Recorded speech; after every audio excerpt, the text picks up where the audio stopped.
Postmortem report ప్రకారం మర్యాదాసే ముందు చనిపోయాడు. ఆ తర్వాతే మీ అమ్మాయి. మీ ఇంటి సీసీటీవీ ఫుటేజ్ పరిశీలించి చూడగా అనుమానాస్పదంగా ఎవరు లోపలికి రాలేదు.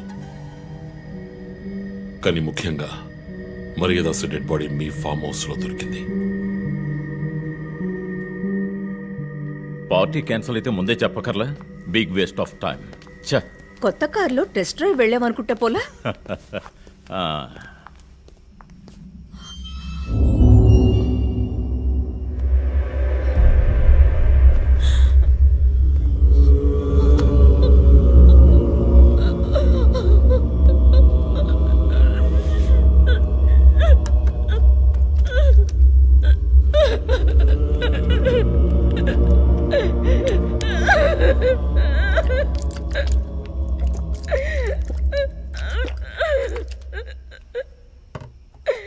నన్ను క్షమించండి అమ్మా.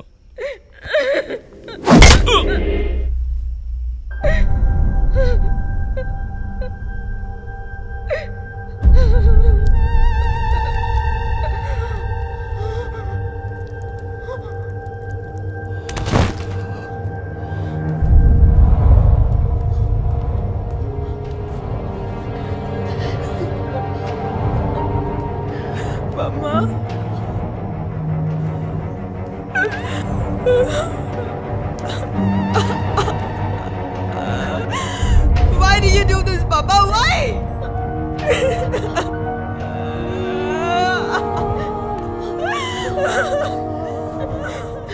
నీకేం తక్కువ చేసాం కదా?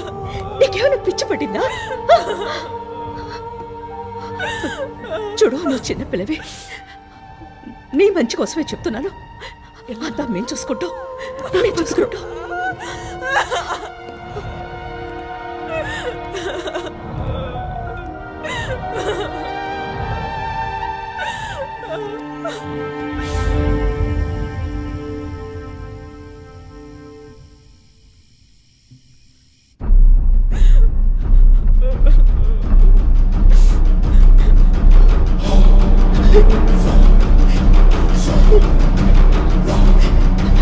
I'm gonna call the police.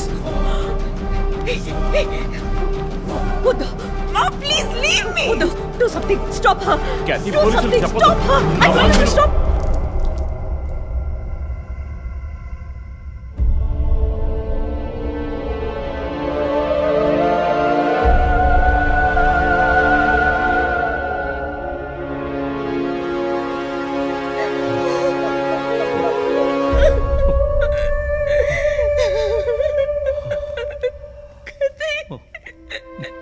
Emmanuel సొసైటీలో చాలా గొప్ప వ్యక్తి, హైలీ ఇన్ఫ్లుయెన్షియల్. ఆ హత్యని కవరప్ చేసి క్రైమ్ సీన్ క్లీన్ చేసేశారు. డబ్బు నగలు దొంగలించబడి క్యాథరిన్ హత్య చేయబడిందని కేసు క్లోజ్ చేసేశారు. నేను ఇన్వెస్టిగేట్ చేసిన తర్వాతే నిజాలు బయటపడ్డాయి. సార్, ఒక తండ్రిగా నా పరిస్థితి ఆలోచించండి సార్. 16 ఏళ్లు నిండని పిల్ల సార్. ఇంట్లో ఉన్న పని వాడితో కోపంలో ఆ పని చేశాను సార్. మరీదాస్ రేప్ చేసి చంపేశాడు. ఆ కోపంలో నేను వాడిని కొట్టి చంపేశాను. అలా మీరు రిపోర్ట్ మార్చి రాయండి సార్. ఆల్రెడీ నా కూతురు గురించి ఏమేమి రాస్తున్నారో తెలుసా మీకు? టీవీ ఆన్ చేయడానికి భయపడుతున్నాం. రోజు మీడియాలో నా కూతుర్ని చూపించి రేప్ చేసినట్టు ఎలాంటి ఎవిడెన్స్ లేదు. వాళ్ళిద్దరూ ఇష్టపడే అలా నడుచుకున్నారు. అటాప్సీ రిపోర్ట్ క్లియర్గా చెప్తోంది. మీరిద్దరూ కలిసి ఎవిడెన్స్ని సప్రెస్ చేశారు. డాక్టర్ రమణతో కూడా దీని గురించి మాట్లాడాను. ఆవిడ కలెక్ట్ చేసిన డిఎన్ఏ ఎవిడెన్స్ చాలు మిమ్మల్ని కన్విట్ చేయడానికి. నేను డిఎన్ఏ రిపోర్ట్ మార్చి రాయిస్తాను. నాకు కనెక్షన్స్ ఉన్నాయి. అది నాకు వదిలిపెట్టండి. ఆ శాంపుల్ని బట్టి రిపోర్ట్ మార్చి రాయండి. మీకు ఎంత డబ్బు కావాలన్నా ఇస్తాను. ఇండియాలో, విదేశాల్లో.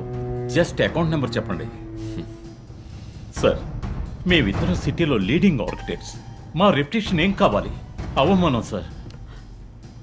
We have done right. Yeah, we are done. You have to face the consequences. నా దగ్గరే దాచిపెట్టారు కదా సార్. చెప్పకూడని విషయాలన్నీ చెప్పి ఇలా ఇరుక్కున్నారే సార్.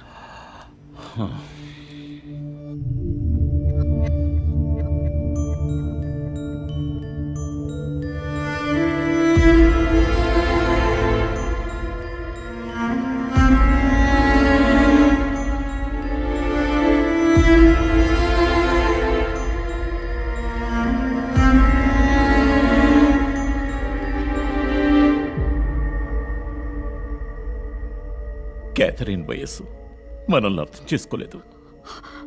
అడిగిందల్లా కొనిచ్చాం. డబ్బు ఖర్చు చేసామే కానీ కొంచెం టైము ఖర్చు చేసి ఉండాల్సింది.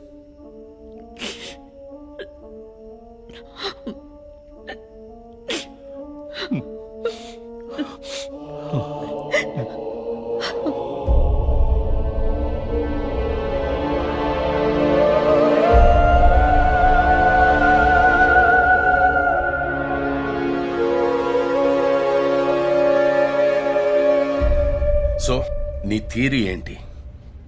శివానంద్, డాక్టర్ రమ్య, విష్ణు, ఆ తర్వాత నేను, మా నలుగురిని కనెక్ట్ చేసే కేసు ఇది. ఈ కేసు వల్ల బాధించబడ్డ ఎవరో ఒకరే సస్పెక్ట్. ఎవరు? ఆ కుటుంబంలో అందరూ చచ్చిపోయారు కదా. రిలేటివ్స్, వాళ్ళ చావు వల్ల బాధించబడ్డ ఎవరైనా ఒకళ్ళు. వాళ్ళు చచ్చిపోయి 3 ఏళ్ళు అయింది. ఇన్నాళ్ళు లేనిది ఇప్పుడు ఎందుకు జరుగుతోంది? I'm not convinced. Sir, investigation చేస్తేనే కదా sir. Ranjit, I'm sorry, I have to do this. ఇక నుంచి ఈ కేసు నేను తీసుకుంటున్నాను. మీరిద్దరూ నాకు రిపోర్ట్ చేయండి. Sir please sir. నువ్వు పర్సనల్ గా ఇన్వాల్వ్ అయ్యావు. నీ జడ్జ్మెంట్ సరిగ్గా ఉండదు. నీకు పార్కిన్సన్స్ ఉందని నా దగ్గర దాచడమే తప్పు. ఆ రోజు ఏమైనా అయి ఉంటే? సార్, నేను ఇన్వెస్టిగేషన్ లో ఉండి తీరాలి సార్. ఉంటావు, కానీ ఫీల్డ్ వర్క్ లో కాదు. Vandana, I'm ready to meet the press.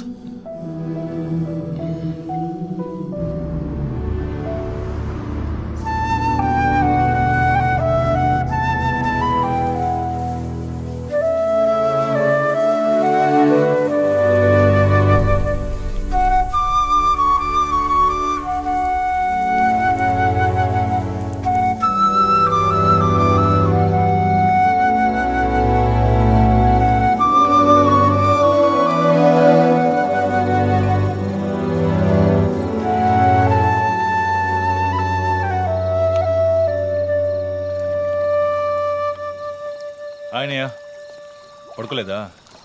ఆ సీరియల్ కిల్లర్ కేసు నిన్ను పడుకోనివ్వట్లేదా? నువ్వే ఇంకా పడుకోలేదు? నాకు ప్రాజెక్ట్ రిపోర్ట్స్ తల బద్దలవుతోంది.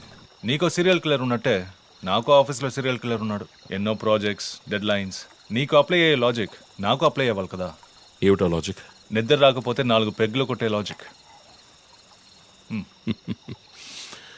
అయితే మరి నువ్వు ఇంతవరకు మందు కొట్టిందే లేదా? అన్నయ్యతో కొట్టడానికి ఒక చిన్న permission. Okay, cheers for the Cheers, serial killers. killers. ఇంకేంటి, ఆఫీస్ అది ఎలా ఉంది? ఫన్ అన్నయ్య. ఫ్రెండ్స్ చాలా మంది ఉన్నారా? ఫస్ట్ పెగ్లో క్యాషువల్ గా స్టార్ట్ చేసి 4th పెగ్లో లీనా గురించి అడుగుతారు. నన్ను వదిలేండి బాబు. సర్లే, అడగలే, దిగులు పడకు. సరే, మీ డిపార్ట్మెంట్లో నాలాంటి టెక్కీస్ ఎవరు లేరా? ఎందుకు లేరు? పోలీస్ అంటే ఓన్లీ కొట్లాటే అనుకున్నావా? ఇంటెలిజెన్స్ కూడా ఉందిరా. ఐ కొత్తగా ఉంది. తర్వాత పోలీసులో ఉన్న కిక్కు వేరే ఏ జాబ్లోనూ లేదురా. ఆ పోలీస్ జాబ్ ఏదో నువ్వు చేసుకో, నాకు సెట్ అవ్వదు. నేను శాన్ ఫ్రాన్సిస్కోకి వెళ్ళి BMW కొనుక్కొని సెటిల్ అయిపోతాను. అది చాలు నాకు. ఇలా చూడరా, నేను తలుచుకుని ఉంటే ఏ దేశానికైనా వెళ్ళి సెటిల్ అయి ఉండొచ్చు. కానీ ఒక ఇన్సిడెంట్ నన్ను మార్చేసింది. ఒక సిన్సియర్ పోలీస్ ఆఫీసర్ ఒకరోజు బైకులు పెడుతున్నప్పుడు 4 రౌడీ వెధవలు ఆయన్ని కత్తితో నరికేశారు. నేను వెళ్ళి చూసేపటికి రక్త మణుగులో ఉన్నాడు. కళ్ళలో మాత్రం కొంచెం ప్రాణం ఉంది. నా చేతిని గట్టిగా పట్టుకొని నా కళ్ళలోకి సూటిగా చూశాడు. ప్రాణం పోయింది. అప్పుడు నువ్వు ఇంకా చిన్నపిల్లాడేవి. అర్థమైంది. మా నాన్నేగా. ఆ రోజే నేను ఒక పోలీస్ ఆఫీసర్ అవ్వాలని నిర్ణయించుకున్నాను. మా నాన్న ఎవరు చంపారో తెలియలేదురా. ఒక అన్సాల్వ్డ్ కేస్. ఆ తర్వాతే లైఫ్లో ఏ కేసు తీసుకున్నా సాల్వ్ చేయకుండా వదలకూడదని డిసైడ్ అయ్యాను. చేసేస్తా, పట్టుకుంటా. నాకు మన నాన్న గురించి పెద్దగా తెలీదు, కానీ నా అన్నయ్య గురించి బాగా తెలుసు. నువ్వు ఖచ్చితంగా పట్టుకుంటావు అన్నయ్య. Cheers. Good night. Good night.